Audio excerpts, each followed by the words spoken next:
Hello, my name is Logan, and I am a world builder, also a game master. I have been for a little while now. I've built 3 settings so far. The last of these is Fraya Terre, which is what this series is going to be about. I'm going to go over my journey as a world builder, my project, and try to explain my method so as to help you with your next world building project. I'm not a professional, so take what I say with a grain of salt. My goal today will be just to introduce myself, my world, and go over how to do a map. So I'll be breaking it down into 4 segments. The first segment, introduction. Second, world maps. Third, continent-wide maps. And fourth, ocean maps. Segment 1, the Ice Age. 12,121 years ago, great sheets of ice began to melt, and people crawled out of the caves where they hid. There was time before this, but no one can really remember what that was. This was basically the beginning, all over again. Climate. This world is larger and farther from the sun, making it colder and the years longer. It also has a lot of rain and storms. Things tend to grow faster here as well because of all the rain and lack pretty much of heat. It's not that hot here. Humans. They originally started in 4 different groups on 4 different continents: Eltris, Sohersav, Corvus, and Avessalers. The Eltris branch lived in what are now the Dawntrail mountain range. They had pale skin, reddish black hair, and often lived with a race called Akrulus. I'll go over more on them later. On the Sohersav branch, they were a darker people. They had darker skin and hair. They primarily lived in the desert and in oases that they found. The Corvus branch, the people there were very strong. They lived in the mountains. They had red hair. And they're very close-knit, very family-orientated. Those from the Avessalers branch mostly lived underground due to the circumstances in the area. They lived in these jungles. It was very hot, and there were a lot of predators. So they really tried very hard to survive. But when they did eventually make it up above ground, they formed these very tight societal bonds. They were rice farmers, so they pretty much had to. Inspiration. You need to get inspiration from somewhere. The more places you can get it from, the better for sure. I took primary inspiration from 3 different worlds. The real world, the Forgotten Realms, which is a D&D setting, Westeros from Game of Thrones, and these have definitely helped a lot. Taking inspiration from all 3 of them has made something very unique and something that I really like. So choose the world you take from very carefully, as it will definitely affect it. And choose as many as you can, really.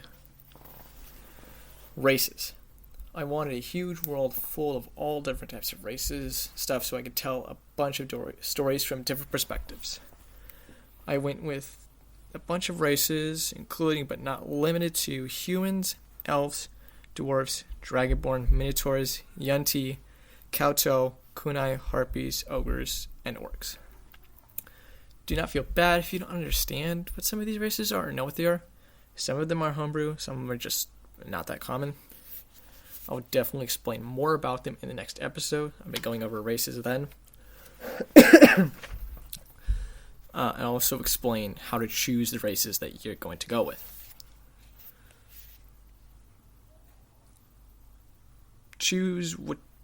When choosing races, choose ones that would go with the environments that you have, but do not become subject to those environments. The world's been through various ages so far. The first age was the age of monsters. This is when monsters ruled the world, and people sometimes had to live underground. It was a very dangerous time, very dark time. But out of this became a lot of monster hunters, monster slayers, and a lot of them ended up becoming kings. Going into the next age, the age of heroes, a lot of those monsters were heroes. And like I said, a lot of them became kings and started new nations. A lot of nations were started during this point. Next was the age of dragons. This came a while later. At this point, dragons were ruling over the entire world. They had a worldwide empire with many capitals that can still somewhat be found today in ruins. They were put to an end, though, by the genes. I will explain more about that another time. Next was the age of elves. Elves never really ruled the world, but they did have a major impact on some things during this time. Fifth was the age of humans. And lastly was the current age. Next, there are 5 cultures in my world. There's just 5 main cultures. There are other cultures, but 5 big ones. Western culture is a lot like our culture here in the West, but definitely with more monarchy. They do not really believe in republics here. The Southern culture is very strange, little to known about it, but there are a few things about the people there that are interesting. They are tribal. They don't really stick around in one place. They're on the move all the time.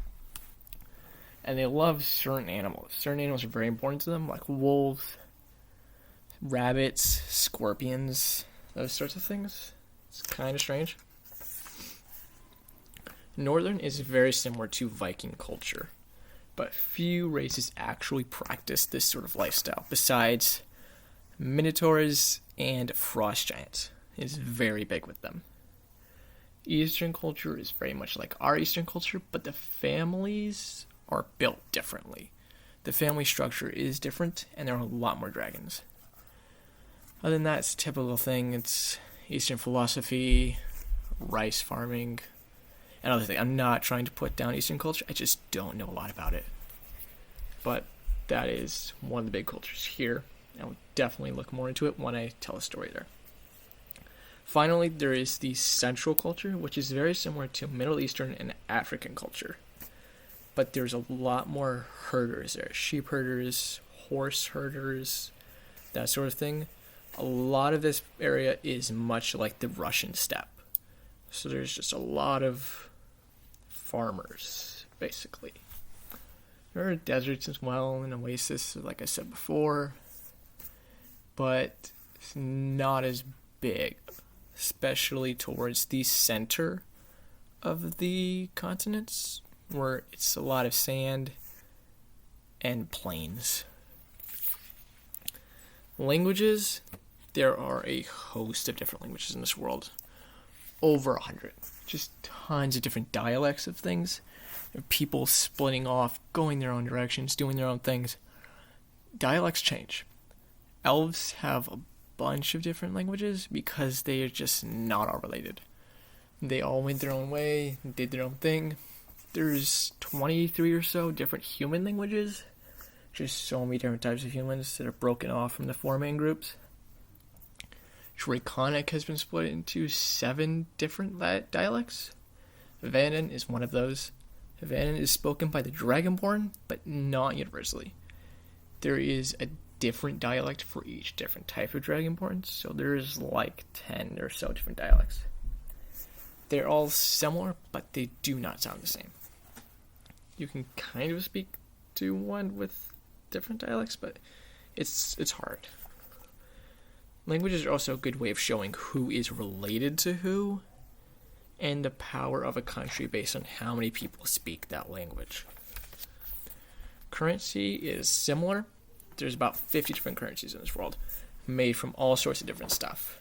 Tea, celestial gold, star silver, ivory, torse, salt, spices, oil, all sorts of stuff.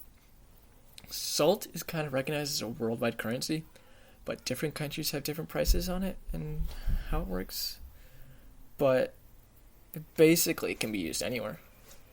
Doves are the main currency of the Ankivian Empire, which is the most important empire and the strongest country in the world, they are accepted pretty much worldwide because of this.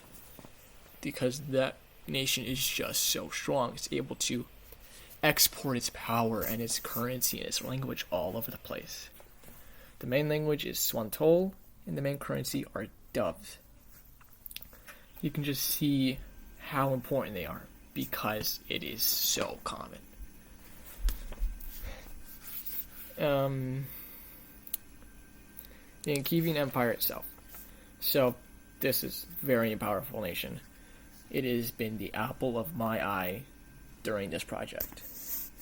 It was founded by Mary and Sigurd Dove in the year 12,000.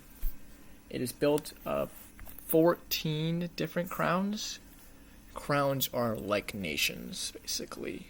So 14 different countries came together to make one empire.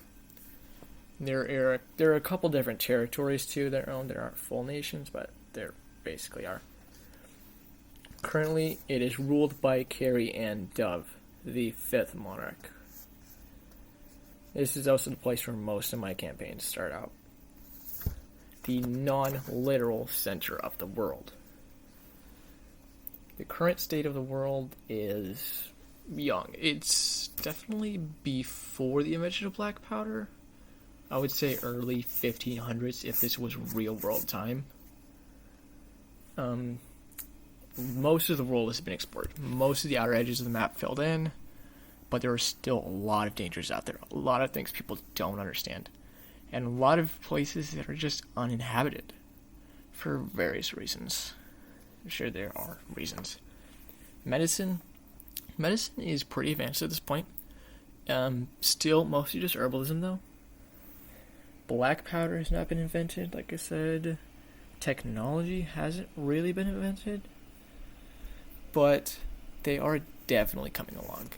And they have found ways of doing things that we may not have. Because of the lack of certain things. They have explosives. They have ways of healing people that we don't. They have ways of finding answers to things that we can't. Mostly this world is under control. People have things figured out. Even if it's not quite modern. Side note, I said in the last segment that it was not hot here. There are certain places you can go where it is kind of hot, average maybe 70s or 80s in the summer. And I was talking about the people of Avislers and said how it was hot there kind of right after I said that it wasn't hot here. There it can get warm. It's very moist, very humid. It's a jungle. So it'll be the warmest place in the world pretty much. Which for this world isn't really that hot, but the hottest there. So they would assume that it's a lot hotter than what it actually is. Sorry if I confused you. That is my bad. Moving on to segment 2. We're going to go over world maps. How to do one. So, I can't really show you my world map, but I can tell you a little bit about it, and I will in just a second. So, when making the continent, it doesn't really have to make sense. Just do something you like. Put some rice on a paper, beans, dice, whatever you want, and move them around till you get some shapes that you like, and just trace them out. Start over if you want to, do it again. Do as many times as you have to until you find what you want. I wanted a lot of continents, I wanted a lot of room, so I went with that. But if you want a smaller setting, only do maybe 1 or 2 continents right in the middle. So you can make them look like they used to connect if you want to do that. Our continents used to connect, so you can definitely see that. But you don't have to do this. It's just a preference thing. So going into island chains, I would definitely say do a lot of these.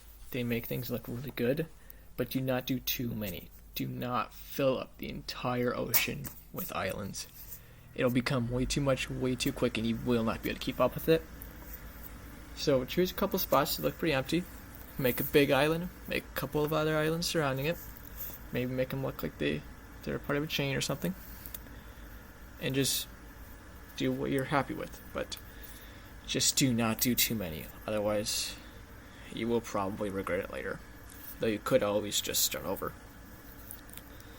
So you definitely would want to find out how big your planet is. How far away from the sun it is, what the weather patterns are like, where fault lines are.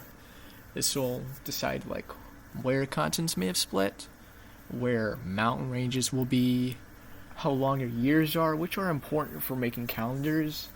My world has like 6 different calendars, so it's important to know how long it is. You can just use Earth's year and stuff.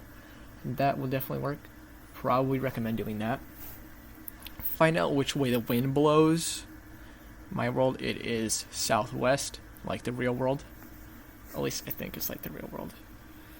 Definitely just think about this stuff. Do what you think would make sense or is good for your world. Find out where large major volcanoes are. If you don't know how to do this stuff, there's plenty of stuff on YouTube you can look up. Or you can just make it up. I pretty much just made everything up. And it worked out well for me. So do what you think is best, what you think will add to your story, what you want. It doesn't have to make a ton of sense. No one's going to hold it up to a magnifying glass, so to speak. So, my world map is pretty big, like I said. I can't really show you, but I'll talk about it. There are 11 major continents. The biggest of these is Gantris. There are a couple other large ones, like Corvus. Corvus is really big. Sohersav is also big. Vasilurs is important, but it's not huge. Dolav is important. Pretty big, too. Just do the ones that you want. Put them where you think they're supposed to be. And make them look how you want them to look. One of the unique things about Gantris in my world is it is split down the middle by a very long, very tall mountain line. It is effectively splitting into 2 different continents, what I call Gan and Eltris, to 2 different halves. Gantris, I think I already said this, but Gantris means Giant's Rest. People believe that it was once a giant that laid down in the sea and died. And that mountain range is actually its shoulders and hips, all the way. Segment 3. How to do a continent-wide map. Mountain ranges. They almost always come in groups. You rarely, if ever, see a mountain that stands alone. And they also usually pop up on fault lines. If you did those before, this would be a good place for them. Like I said, as far as I know, there are no mountains in the real world that are alone, so put them in groups if you want to do that. Deserts. I don't really know a lot about deserts. Just look for a dry looking place, maybe near the equator of your world, and put them there if you want to. My world doesn't have many real deserts, so you can definitely do without them if you want. There are a few on Sohersav and Lasarima. These are the 2 continents right there in the equator. There's some deserts there, but nothing really big. Yeah, just look for a place that's hot. For some reason, the western side of any mountain range is always drier than the eastern. Just the way the wind blows, I guess, carrying rain up. So, western side of mountain ranges is probably a good place to put them. Water bodies. Lakes, rivers, deltas, seas, those sorts of things. You'll definitely want to have a lot of those. Otherwise, it'll be very hard for people to survive there. Unless it's a desert, then you don't need to do them anyways. Rivers usually come off mountain ranges. Usually a couple will come down and they'll merge together to form one river. Rivers merge often, but they will never split. A lot of them will come together, but they'll never go apart. Lakes. A lake will have a couple of rivers leading into it, usually at the bottom of a valley or something like that. but they'll usually only have one river leading out. A couple leading in, only one draining. And that's if there's any of them draining, which there might not be. So a good place for lakes would be at the bottom of a mountain range, where all the rivers sort of lead in.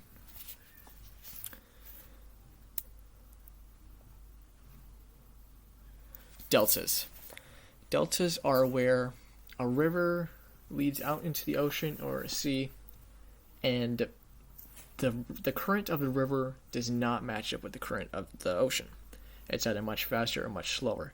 And because of this, it sort of cuts the river up into a bunch of different rivers. A bunch of tiny rivers all leading into the ocean. Like the river Delta. It just doesn't want to go straight. It just gets cut up. And it creates this large basin sort of area. It's very fertile, very good for settlements. This is why Egypt did so well, because it was built on the Nile and the Nile Delta. So if you want to have a very powerful early civilization, put it on a delta, as those just have done very well in the past. Seas, if you don't know what a sea is, it's just an ocean that's partially enclosed by land. Like the Gulf of Mexico, that is a sea. Minerals and resources. Find out where resources would be in your world, like gold, pasture, fresh water, fish, spices, gems, all sorts of stuff. This is usually also where settlements will pop up. And if they're by a place with a rare resource or a place with just a lot of something, they'll usually do well too. And especially if they're able to supply this resource to other people. Or just being on a good supply route like a river. Sayagra is a city built on the Sayagra River.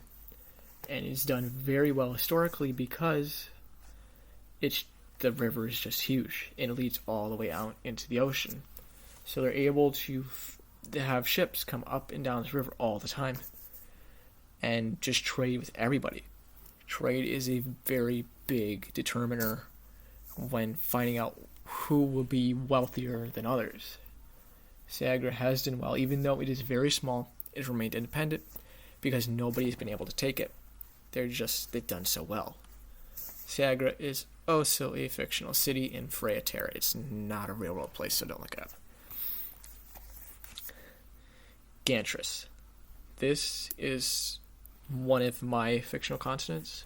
I already talked about it in the last segment a little bit. I already mentioned the dividing line, the mountain range that cuts all the way through it, not in the middle.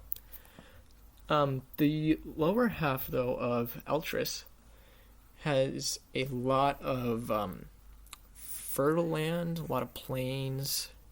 Farmers do very well down there because there's a lot of rivers that cut through.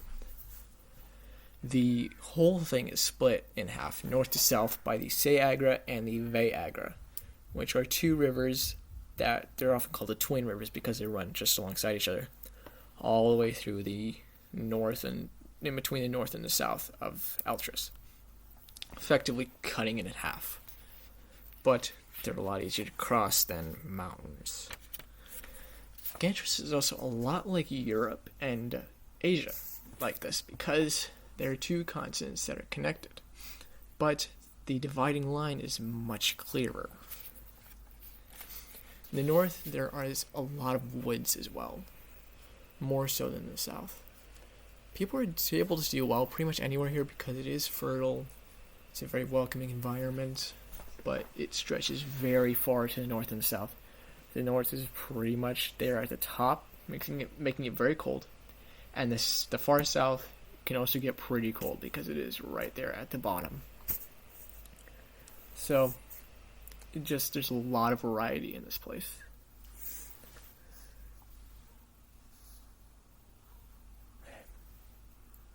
I already mentioned the Sayagra and the Vayagra, very important trade routes.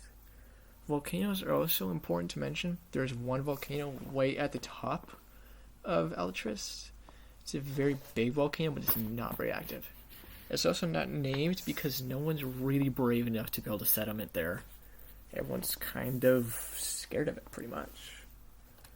And I'd say don't be afraid to break the rules. I've mentioned how rivers don't split, how mountains don't stand alone, how north is cold, south is cold, all this stuff. But don't be afraid to break these rules if you think you should or you think you just want to. Just to be a rebel, maybe. Break them if you want to. Most people will not care. And part of the reason of making a fantasy world is so you can break rules. But it's good to know these rules in general. Even if you're going to break them, it's still good to know how they work. Segment 4. Ocean maps. Small sunken islands. Litter the oceans, especially warmer oceans, with small sunken islands. Use sunken islands. They may help later, especially if you have underwater races like sea elves or tritons, for example. They will definitely inhabit these places if they can. So I would use them if you're building a fantasy world or a D&D world especially. And put a bunch of little islands in warmer oceans especially. Depth and temperature. Find out where the deepest and coldest spots are in your ocean. Or however many oceans you have. It should be pretty easy. Just kind of go towards the middle and it gets colder and deeper. It's not extremely important, but it is good to know just for yourself and for finding out what may live there, what kind of monsters or races. Favorable and unfavorable seas. Figure out which oceans are best for trading, sailing, fantasy races living there. Which one's probably warmest and the gentlest? The Pacific Ocean was discovered by the Portuguese. When they found it, they didn't know what to call it. They asked around, didn't really have a name. So they named it the Pacific, which means peaceful. Pacific is a very peaceful ocean, pretty much. So that's good for when naming oceans and just knowing in general of their nature. My world, the Lazar Ocean is pretty good. Pretty good for trade, pretty gentle and warm. There's a lot of shipping routes there.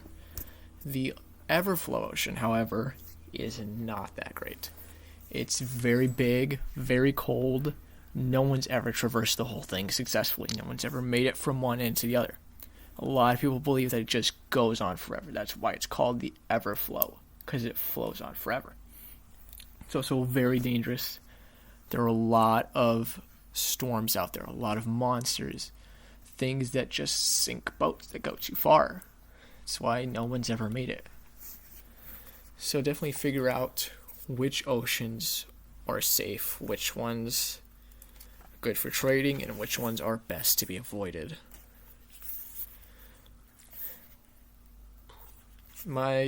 Probably the most well-known sunken island in my world is Atlanta, which is basically my version of Atlantis. It's very close in name. It was used by the Akrulus. They lived there for a while back before it sunk, which even makes it closer to Atlantis. So definitely keep these things in mind, keep history. If you have sunken islands, try to figure out if they were always underwater or how they got there. And just keep track of kind of the nature of the oceans and which ones are best to be avoided. Summary. Keep track of all the different aspects of your world, otherwise you will forget. I will forget most of this if I don't write it down. So I was just using something like World Anvil. That's pretty good. Just find somewhere to keep this stuff. It's super important. And be creative. Do not follow all these rules I've given you if you don't think you should. Definitely break the rules. Do things that you want to do if you think it will help. Do not try to stay within all the rules of the real world, because this is not a real world. And different environments add a lot of diversity to the land, which can be very good when dealing with multiple races, multiple different groups of people, cultures, monsters, all the stuff. Diversity makes a good story. Oceans are dangerous, but they make travel very easy. So just keep that in mind. Find out which ones are dangerous, which ones are good. Well, goodbye and good luck. Next episode will be about races and how to choose which ones are right for you. I don't know what you're listening to this on or if I'm just talking to myself here. But if you can, comment. Let me know what you think of all this. If you have any questions, see any faults in my work, or if you just want to tell me what to do next, I would really appreciate it.